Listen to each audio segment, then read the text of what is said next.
I wanted to share with everyone an example of what the integrated course design could look like.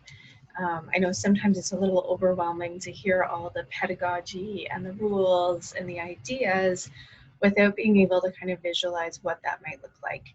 So I took the Intro to Research Methods course that I'm teaching right now as an example. It's not perfect. It's always a work in progress, so I just want to put that out there. But hopefully it will help some of you understand or think about how you could do this in a way that's still manageable and doesn't feel completely overwhelming or foreign to you. So remembering the idea is that we create learning objectives that are both focused on content as well as competencies. And then we want to design our course so that from week to week, all of the teaching and learning activities are kind of centered on reinforcing and practicing those learning objectives, and that our assessments can be part of those learning activities, and they should all kind of coordinate and connect together. So the learning outcomes of my research methods course are, first of all, that I want students to be able to identify key aspects of qualitative and quantitative research and be able to recognize the strengths and weaknesses of each. So every single week and every single new topic that I introduce, we talk a lot about challenges, we talk about strengths, we talk about interconnection of theory and methodology and how they all kind of connect together. I want them to be able to distinguish between poor and well-crafted research methods in sociology and criminology. I want them to be able to design a realistic research project that incorporates elements of the research process. And I want them to be able to thoughtfully analyze and evaluate published research from a methodological perspective. So these are my learning objectives, and ideally, students are practicing and using these different outcomes in all of the weekly activities and all of the assessments that I have them doing. So to give you a sense of how I have them doing the assessments, this is an online course, so it's 650. Everything is asynchronous.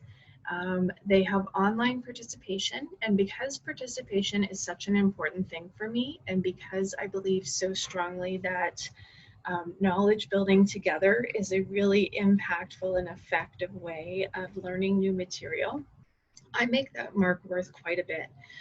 So it's worth 20% of their mark.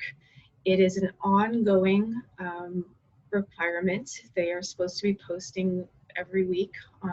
There are rolling deadlines. I typically give them 2 weeks to be able to get things up because sometimes we're running behind or we've got something going on in other courses. So there's always a couple open at a time. I give them a mark partway through that will basically be a mark out of 10. And I give them a bit of feedback at that time. And I tell them, okay, this is what I think, you're doing really, really well. And here's where you want to focus if you're hoping to maintain that mark or increase it. I also tell them that once I've given them feedback, my expectations go up. So once I've given them some comments and they have a sense of what they're trying to do, then they have to at least maintain, if not up their game, regardless of how well they were doing. These are sliding marks, which means that I don't mark week to week. So it's not labor intensive to me on a regular basis. It also gives them the flexibility to be able to post a little bit more on the topics that they're interested in, and they maybe don't post as much on the weeks that they're not as interested in. And so that really seems to keep them engaged. They teach each other. It's an amazing thing to watch. So that's why I make this such an important part of my courses. There are actually tests. So I know that we keep talking about how we want to move away from tests, and I do believe that that's, the standard multiple choice exam isn't always my favorite option, but there are tests because tests are useful. It gives them a check-in to see whether they're understanding the content. And I strategically place each of the tests to happen before an assignment is due.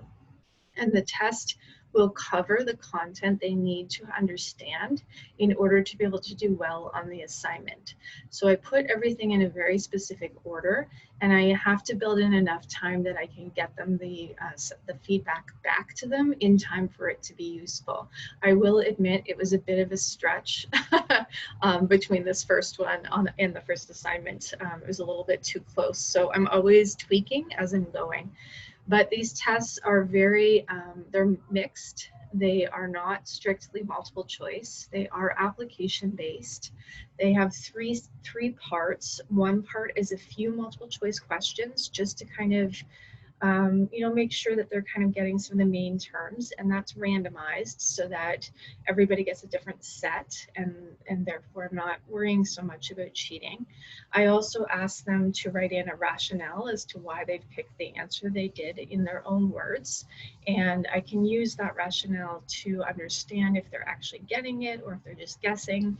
And typically if you're cheating, it's much harder to fill that rationale in if you don't actually know why.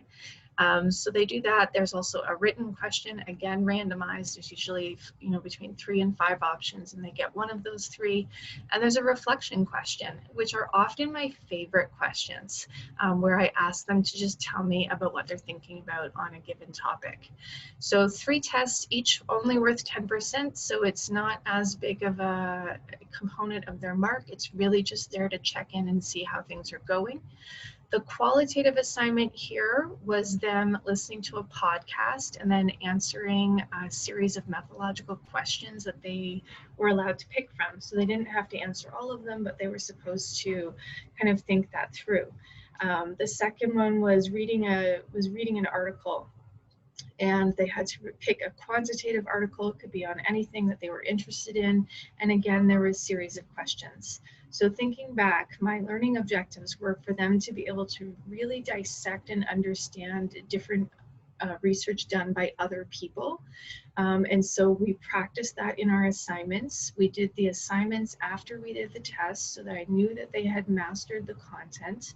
There were opportunities in between to chat with me via Zoom or talk to their peers online to clarify and make sure everything was understood.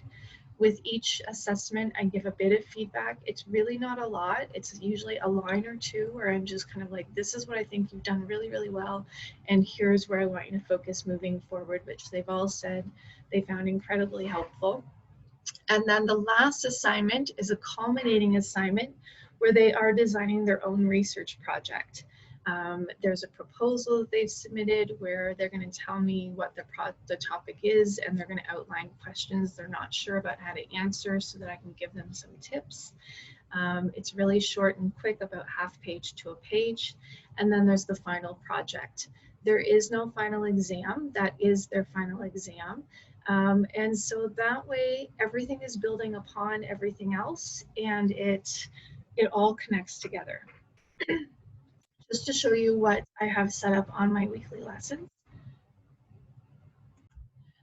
My weekly lessons have been set up in a way that everything for the entire course, they come to this one spot, and this is where they find everything.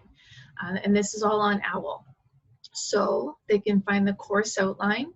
They can find our weekly reading and activity schedule, where it tells them absolutely everything, when the quizzes are, what they're supposed to have read through or prepared ahead of time, what we're doing week from week, all that kind of stuff. Then I have an outline for each one of the assessments. How am I marking it? What does the rubric look like? All of those types of things. And then I have week to week a different sub-page where it's a centralized place where students can figure out what's happening for that week. So to show you what that looks like, this is just a quick screenshot where if there's a major announcement that I want to remind them of, I will post it there. I will give them a really quick blurb in my own words. I don't use really high level academic jargon, but it's kind of a, here's who I am, this is what we're going to be talking about, here's what I want you to think about. I've also heard, and it's something I think I will do in the fall, of people doing a really quick 5-minute video in here where it's their face so students can see them doing exactly what I've done here in writing. You could even do both. But it's a really nice way of personalizing the experience and making it seem a little more connected. Every week I have, here's the material you want to review. So there's a link to the online textbook that they're using. There's a link to the PowerPoint presentation that I've put, and I give it to them in slides.